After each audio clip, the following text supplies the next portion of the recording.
Estamos hoje aqui com o Dr. Carlos Roberto Barreto, procurador de justiça aposentado, que exerce hoje um alto cargo no município de São Paulo e que foi, é e sempre será o nosso grande amigo.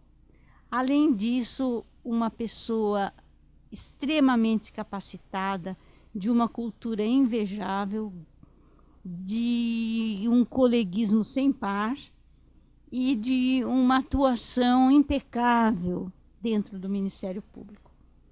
Por isso, queremos ouvir a história de sua trajetória aqui na nossa instituição e agradecemos muito a sua presença, o fato de deixar os seus afazeres para atender o nosso pedido aqui no projeto de Memórias de Aposentados. Muito obrigada, doutor Barreto. Muito obrigado, doutora Cirdêmia. É uma satisfação estar aqui, prestando um depoimento da nossa vida no Ministério Público. E antes de mais nada, eu quero parabenizá-la pela ideia. Eu acho que registrar, né, depoimento de colegas aposentados, que muitos ainda mantêm alguma ligação, como é o seu caso, né, que voltou para a associação depois de aposentado, e outros estão fora, exercendo outras atividades, advogado, no meu caso, na administração pública. Eu acho muito importante que fique registrado a história, porque a vida nossa é muito dinâmica. O Ministério Público de hoje não é, né, o que foi. Não gosto muito de falar do meu tempo, do seu tempo, porque dá a impressão de muito tempo, mas é um passado recente, né? E de passado recente para cá mudou bastante o Ministério Público, e é importante que os jovens conheçam, né, a história das pessoas que fizeram o Ministério Público. O senhor fez faculdade de Direito e já sabia que queria ser promotor de Justiça? Como é que foi o início da carreira do senhor?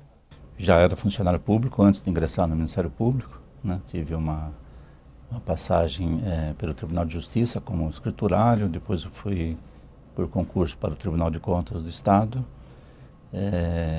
Foi a época que eu fiz a faculdade. Então eu estava na Faculdade de Bragança Paulista, Faculdade de Direito de Bragança Paulista, e durante o tempo da faculdade eu trabalhei no Tribunal de Contas do Estado, chegando a ocupar o cargo de auditor. E depois eu comecei a pensar já numa carreira mais definitiva, né? E o Ministério Público foi uma que despontou bastante, até por sugestão do Dr. João Batista de Santana, que foi em seguida eleito procurador-geral, nomeado procurador-geral de Justiça, e foi uma pessoa que me orientou bastante no início da carreira. Parece que eu cheguei a prestar um concurso antes, não ingressei, e aí eu deixei o Tribunal de Contas, eu ingressei na Polícia Civil, fui delegado de polícia, e depois fiquei um ano na polícia e me preparei bastante para o Ministério Público, e no concurso de 1977 eu ingressei. Passou naquela turma, eram 20? Nós éramos 47. 47. Não era antes tinha um sistema de gatilho, né? Quando tinha 20 vagas era obrigado a ter concurso. O meu não, foi um tempo posterior, e da minha turma foram 47. Perdão, concurso? 37. E o concurso, o senhor achou difícil? Porque todos eles concurso falam foi muito difícil. O concurso do Ministério Público de São Paulo é um dos mais difíceis, não só de Ministério Público do Brasil, mas de carreira jurídica, é um dos mais difíceis. Você sempre foi. Uma pergunta que foi feita lá? Eu me lembro, eu fiz um curso preparatório. Na época tinha um que era do IASP, Instituto dos Advogados. Era o único curso que tinha preparatório em São Paulo. E que era coordenado pelo Dr. Arruda Sampaio, pai do Dr. Plínio Sampaio, né? E foi curioso que ele atendia, no final do curso, atendia cada um, conversava, ele foi do Ministério Público também. E ele me contou uma história de confinamento de prostitutas, né? Isto que teve naquela região ali da Luz, hoje não tem mais, né? Mas houve uma época que tinha um confinamento ali. Ele contou a história porque foi praticamente ele que implantou isso aí. E tudo bem, foi uma conversa informal, etc. e tal. Coincidentemente, uma das primeiras perguntas foi a respeito de confinamento, né? Então, foi muito interessante porque acho que a primeira pergunta, né, as primeiras perguntas são de fundamental importância no exame oral, né? Porque ou você engata e vai, né, ou você já enrosca na primeira e atrapalha tudo, né? Então, era um tema que eu tinha conversado bastante com ele, conhecia um pouco, então facilitou e daí fluiu bastante mesmo o exame oral. Aí o senhor passou, né? Eu passei. Aí, promotor substituto. O senhor foi para a comarca? A minha sede era Bragança Paulista. Eu escolhi Bragança Paulista como sede e fui para lá, atuei lá alguns meses e depois como substituto tem sempre as designações, né, para outros lugares. Eu trabalhei bastante na região, né? Trabalhei em Lindóia, em Serra Negra, fiquei bastante naquela região, Campinas também. Trabalhei como substituto. Uma experiência meio que na área, né? Já tinha, sim. Não foi tão difícil esse começo? Não foi. A minha passagem pela polícia ajudou bastante, porque mesmo depois na carreira do Ministério Público, eu atuei bastante na área criminal, né? Quando chegou a momento de especialização, eu optei pela área criminal. Então, a experiência que eu tive, né, de 10 anos já de serviço público ajudou bastante, sem dúvida. E depois o senhor se recorda da primeira comarca como titular já? A minha primeira comarca foi Vargem Grande do Sul, né? Fica ali perto de São João da Boa Vista, Casa Branca, uma região muito boa, de comarcas boas, né? O senhor fez júri lá? Não, meu primeiro júri eu fiz em Itatiba, como substituto, né?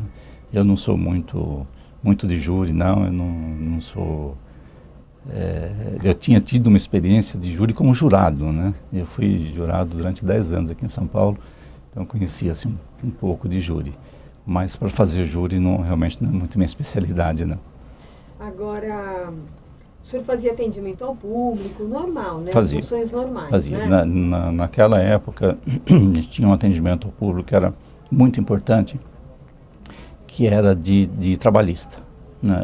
A Justiça do Trabalho não tinha a estrutura que tem hoje, e no interior quem fazia, né, as reclamações trabalhistas, quem atendia o povo, era o Ministério Público do Estado.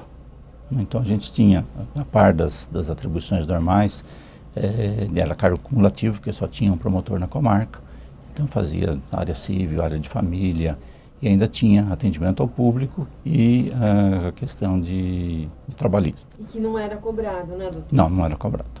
Não era cobrado. Era um atendimento que dava, assim, pelo menos eu tive, né, essa sensação, né, de uma importância muito grande do Ministério Público, né? Eu costumo brincar dizendo que quando o munícipe chegava no Ministério Público, ele já tinha conversado com o prefeito, com o padre, e ninguém tinha resolvido o problema dele. Ele vinha ao Ministério Público e muitas vezes a gente conseguia solucionar, era uma satisfação muito grande pessoal e para a instituição também.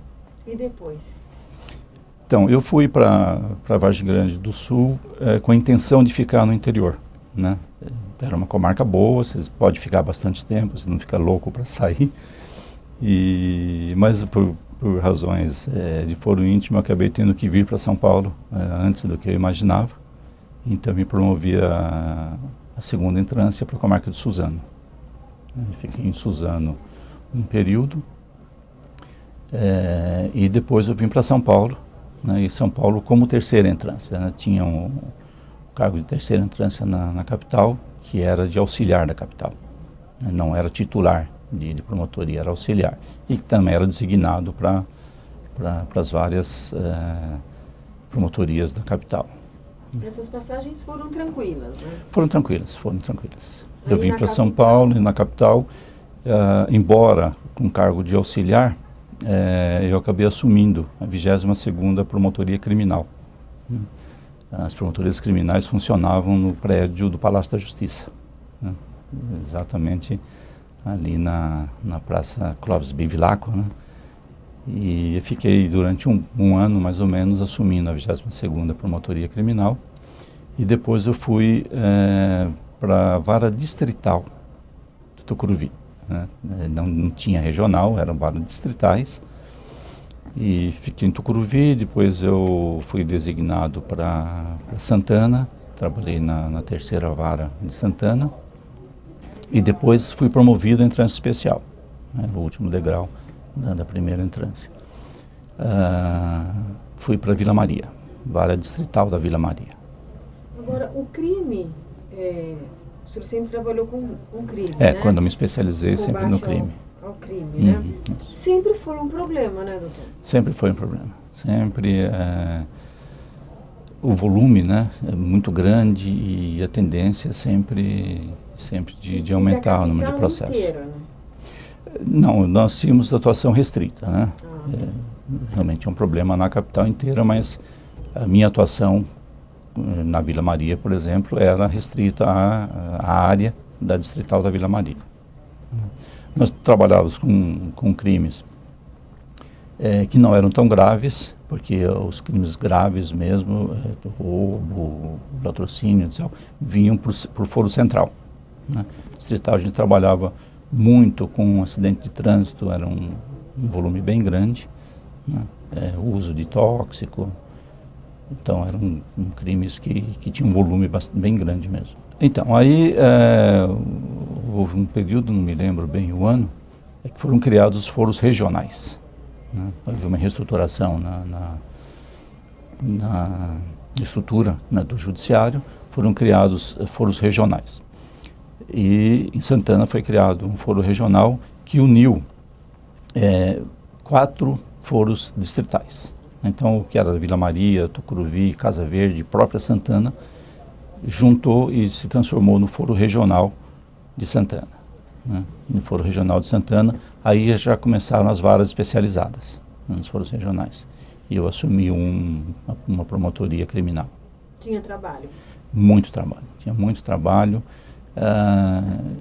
Como esse tipo de crime com o qual nós atuávamos, na grande massa, eram todos assim com audiências que, além da instrução, tinha audiência de julgamento também, né?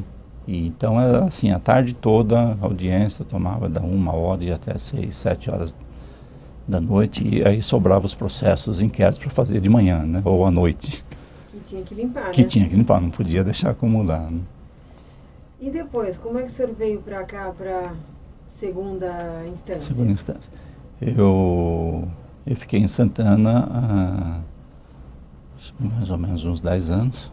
Enquanto isso, o senhor se preocupava com a questão política? O senhor tinha contato? Ou era assim, ia tocando a vida normalmente? Na instituição? Na instituição? Não, eu não tomei. Sabe-se que sempre teve grupos de situação e grupos de oposição dentro do Ministério Público. Eu, enquanto promotor, enquanto primeira instância, eu não me envolvi com política. Eu desenvolvia o meu trabalho, me relacionava muito bem com todos os grupos, com integrantes dos vários grupos, nunca tive nenhum problema. E aí, de Santana, eu fui promovido por antiguidade como número 1 na lista de entrância especial, para Procurador de Justiça. E aí mudou tudo? E aí mudou tudo. A gente estava num período de turbulência política, né, institucional, e eu achei que aí já, né, como segunda instância, já com a experiência que eu tinha, era o momento de assumir, né, uma postura política dentro da instituição. A gente já está falando de década de 90, né? Já em 91. 1991, né? Foi quando fui promovido a procurador. Bom, aí o senhor veio trabalhar no prédio ou ficou lá? Eu fui trabalhar num prédio nosso, na Manuel da Nóbrega, né, que tinha gabinetes de procuradores. Não era um prédio só que comportava 60 a 70 procuradores. Eu me instalei lá no gabinete e aí comecei a minha segunda instância. E como é que era a atividade ali na segunda instância? Como eu comecei a me envolver com política, né, logo que eu fui, também me uni ao grupo Dr. Luiz Carlos Galvão de Barros. O Galvão estava começando também a montar um grupo político, né, que era diferente dos outros que estavam ali. Foi com quem eu me identifiquei. E aí ficou um contato bastante íntimo mesmo com o Galvão, né? Cheguei a ser vice-secretário dele, foi secretário de procuradoria. E aí cheguei a ser substituto de secretário, né, na gestão do Galvão. E já em 1992, o Galvão lançou o meu nome para concorrer ao órgão especial. Nós tínhamos a eleição, composição do órgão especial, né, que são os 20 mais antigos e 20 eleitos. E eu concorri em 92 à eleição, fui eleito e integrei o órgão especial na gestão 92-93. Aí o senhor fazia as duas atividades? Ah, sim, fazia as duas atividades, os processos normais, né? E cheguei a trabalhar numa equipe de habeas corpus, a gente fazia só habeas corpus, e depois eu voltei para a distribuição normal, né? E fazia então isto e mais o órgão especial. E as reuniões do órgão especial, como é que eram? A gente tinha um conhecimento de ouvir falar, né, e assim, uma sensação, né, do que acontecia no órgão especial. E a gente percebia que as coisas passavam assim, muito por concordância geral, né, com as vontades e as posturas do Procurador-Geral. Quer dizer, não era um órgão especial que ninguém ali fazia assim, uma oposição ao Procurador-Geral, né? Havia uma espécie de dizer amém a tudo que o Procurador-Geral, que é presidente do órgão especial, trazia para a reunião, né? Independente dos grupos? Independente dos grupos, né? Na verdade havia ali, acho que na composição, acho que já havia alguma acomodação que... E aí eu comecei realmente a não me conformar com essa situação, né, e questionar, né, algumas coisas do Procurador-Geral, que era o presidente do órgão especial. E depois, nessa gestão do órgão especial, apesar disso, é claro que havia respeito mútuo. Eu tive uma atuação na apuração do Carandiru, né, daquele evento dos 111 mortos do Carandiru. Teve uma comissão do órgão especial que acompanhou o inquérito policial militar, né? Como é que foi essa experiência, doutor? Foi excelente, né? Nós fomos em 3, eu, o doutor Jordão e o doutor Borges, né, os 3 procuradores, e nós passamos ali, já não me lembro se, acho que uns 2 meses pelo menos, diariamente, no comando da Polícia Militar, tomando o depoimento de todos os policiais que foram envolvidos. Então foi importante, primeiro porque eu conheci, né, o episódio, bem de dentro, né, bem com as informações que a gente tinha, e de acompanhar, né, a apuração de um fato de tal importância. Bom, aí terminamos então a gestão do órgão especial, né, e aí a política estava até mais aquecida, né, a política interna estava mais aquecida.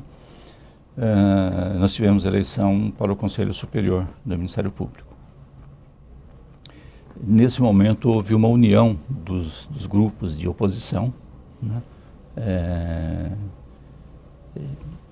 que buscava fazer alterações da maneira como era conduzida na Procuradoria-Geral. E esses grupos de oposição, então, formaram um grupo para disputar o Conselho Superior. Nós tivemos 3 grupos, né, que eram um liderado pelo Dr. Marrei, Luiz Antônio Guimarães Marrei, outro liderado pelo Antônio Augusto e outro liderado pelo Galvão. E eu entrei nesse grupo como representante do grupo do Galvão. Era uma eleição para os 6 membros do Conselho Superior que eram votados pela classe.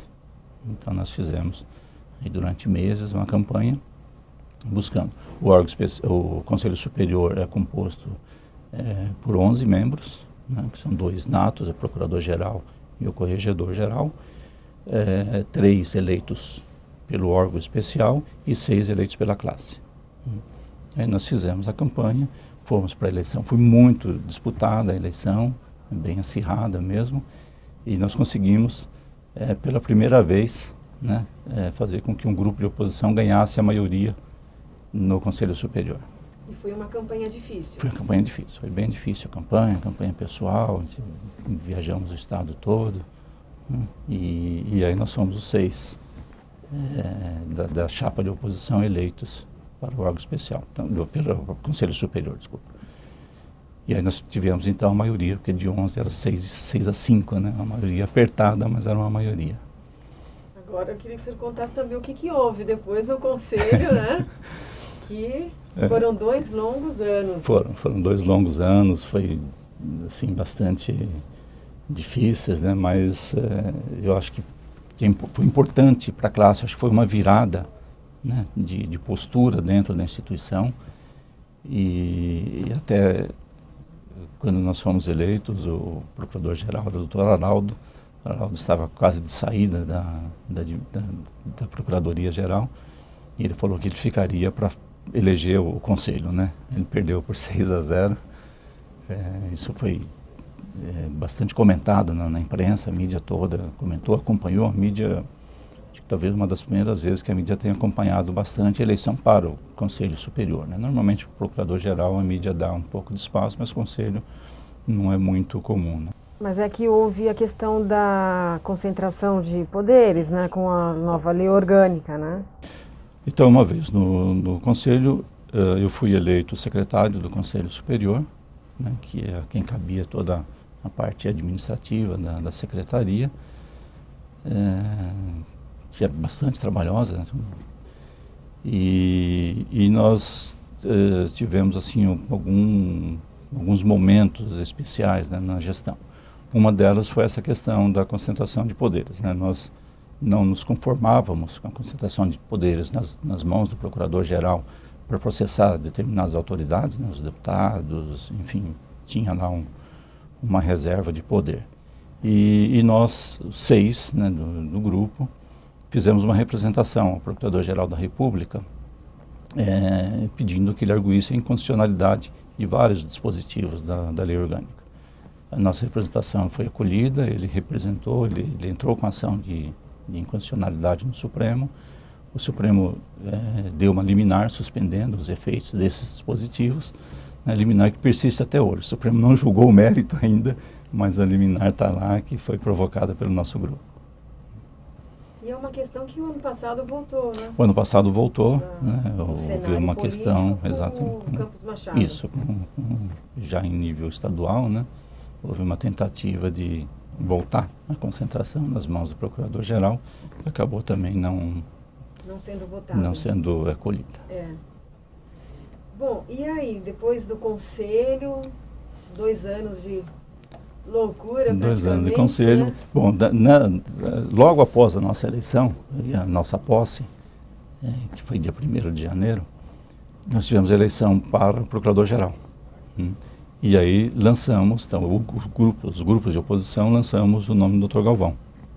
O Galvão foi uma outra campanha para o Procurador-Geral, e o Galvão disputou com o Dr. Burle, né, e perdeu por 12 votos.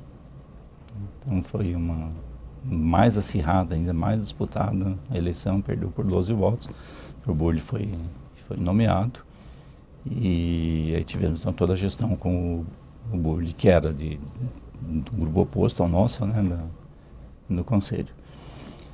Terminados os 2 anos, veio nova eleição, não era permitida a nossa reeleição, foi o primeiro mandato de 2 anos de Conselho Superior, né? Antes era com direito a uma reeleição, nosso foi o primeiro de 2 anos sem reeleição.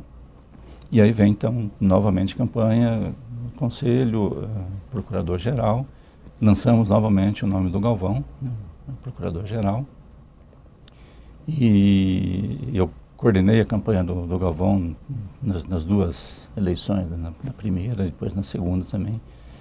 E nós estávamos começando a campanha, né? Houve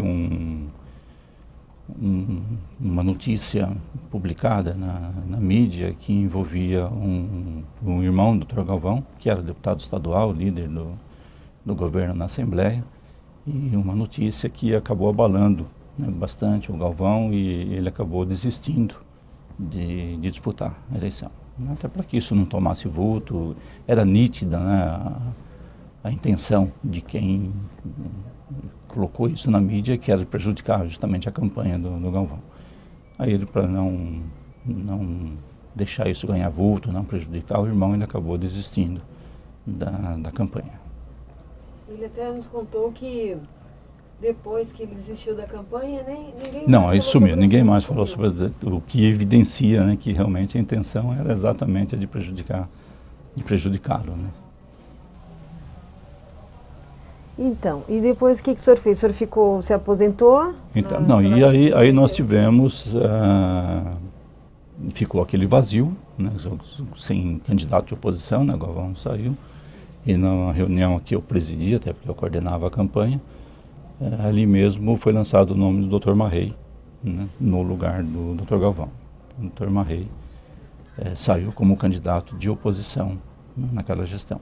A pedido dele, eu continuei coordenando a campanha, o plano de governo que eu já tinha feito, ele também acolheu, e nós fizemos a campanha do Dr. Marrei, que não foi o mais votado, foi o segundo na lista tríplice, e nomeado pelo governador Covas, né, apesar de não ter sido o mais votado, né.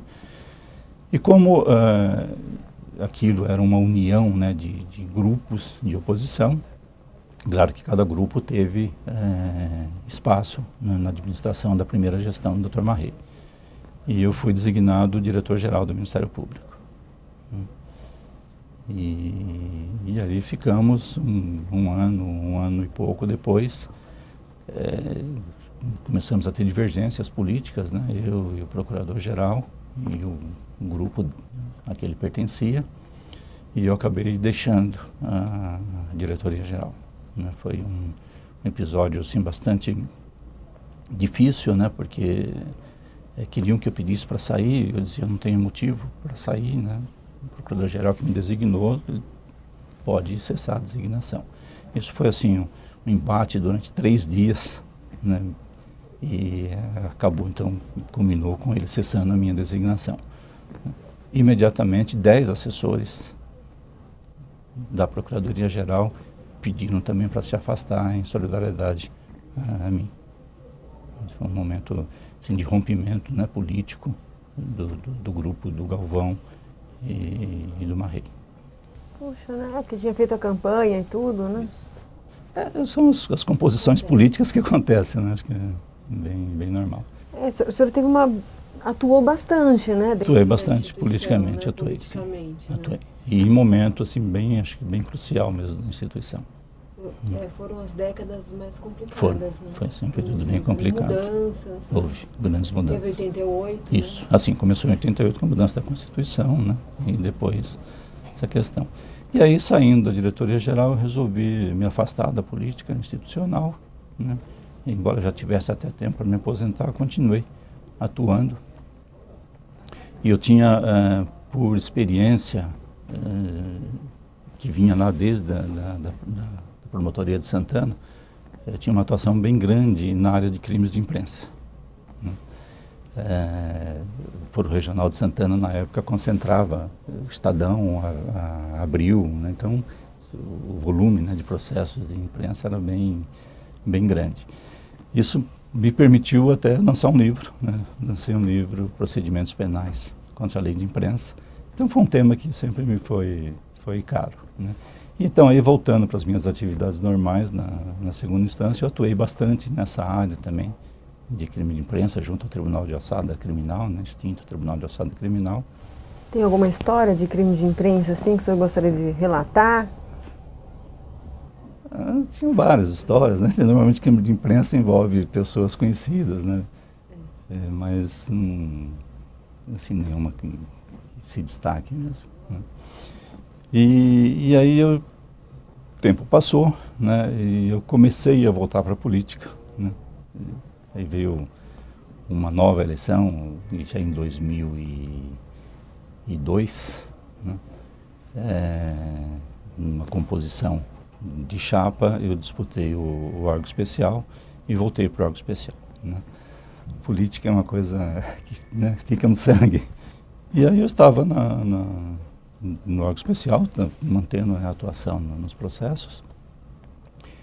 E chegou um momento que eu achei que era hora de parar, né? Acho que já estava com 10 anos além do permitido para me aposentar, né? Então, mas as coisas já estavam mais calmas também, né? já estavam mais calmas, já. E aí eu, em 2003, um colega, o Dr. Paulo Sérgio de Oliveira e Costa, assumiu a presidência da FEBEM e me convidou para ser chefe de gabinete dele. E aí ele falou, não, a gente vê, conversa, vê o seu afastamento. Eu falei, Paulo, se eu for, eu vou aposentado. Tá? Eu acho que faltava para mim, né, alguma coisa para eu sair, né? Eu já tinha me convencido de que era o momento, mas não queria me aposentar sem ter nada o que fazer, né? E surgiu a oportunidade, foi quando eu me aposentei no meio do mandato aí do órgão especial e 3 dias depois estava assumindo a chefia de gabinete da FEBEM. Você chegou a fazer 1 ano de mandato ou não? Foi em... Deu. 2002, eu saí em março de 2003. Não deu 1 ano. Aí se aposentou. E aí foi para a FEBEM? Aí fui para a FEBEM. Aí fiquei na FEBEM há 1 ano, né, até que o Dr. Paulo Sérgio saiu, evidentemente saí junto como chefe de gabinete. E a partir daí eu praticamente não deixei o governo, né? E depois, como que o senhor foi para onde depois? Então aí eu saí da FEBEM, eu fiquei 1 ano me dedicando à atualização dos meus livros, né? Além desse que eu já citei, eu tinha um outro também sobre a lei de imprensa. Esse livro a gente consegue encontrar ainda, doutor? Eu posso te presentear, eu tenho alguns volumes, né? Como o Supremo acabou com a lei de imprensa, então, na verdade, talvez encontre no mercado ainda, mas a editora recolheu, né, que tinha. E aí fiquei 1 ano atualizando os meus livros, colaborei também numa obra do Dr. Mirabete, né, a pedido do Renato Fabrini Mirabete, que hoje assumiu, né, a obra do pai, falecido. Colaborei numa edição. Então foi assim um ano, quase 2 anos, bastante frutífero de estudos, né? Só estudos. E aí tem um amigo que assumiu a presidência da FDE, Fundação de Desenvolvimento da Educação, uma fundação ligada à Secretaria de Educação do Estado. Ele me convidou para ser chefe de gabinete dele, né? Aí eu fui para lá, fui chefe de gabinete. Interessante que a Secretaria da Educação, né? Bem interessante. O senhor não sentiu uma diferença, assim? É interessante porque, embora a função, né, de chefe de gabinete seja uma função administrativa, você tem a matéria de fundo, né? Quer dizer, na FEBEM, que é hoje Fundação Casa, né, você tinha um tipo de trabalho, né? E na educação você tinha outro tipo de trabalho, né? Então, era assim, a FDE é o braço executor da Secretaria da Educação. E tudo que a Secretaria faz é via FDE, né? Então, construção, reforma, compra de material, é tudo feito pela FDE. E aí fiquei. Isso era um final de governo e fiquei até o final da gestão. E aí, na virada de governo, houve mudança total. Saiu a secretária, saiu todo mundo. E eu deixei, então, a FDE. Eu fiquei 1 ano também, 1 ano e pouquinho.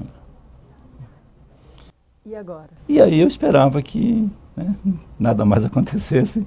Acabei indo para a prefeitura.